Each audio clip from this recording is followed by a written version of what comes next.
A point of order, Mr. Speaker, which I haven't given you notice of, and it actually is one for you.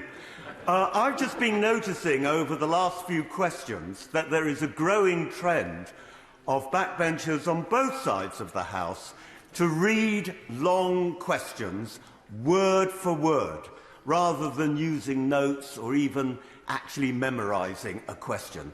I just wonder whether it might be worthwhile, if you have a view on this, putting out an email to colleagues with some guidance about how to do questions in the House. And can I suggest that it's slightly less boring, although I know I can bore for Britain, but it can be slightly less boring if people ask questions in an extemporaneous manner rather than laboriously reading them word for word for word.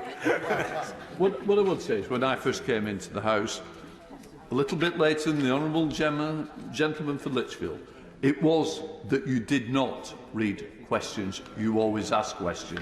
It was as a backup for what you only had a note in case you began to struggle. And I always thought it was better when people off the cuff would ask a question quickly, briefly and move on. I think the problem is when people do read pages, hence why what happened before, the whole thing continued. And it's in the book of conventions.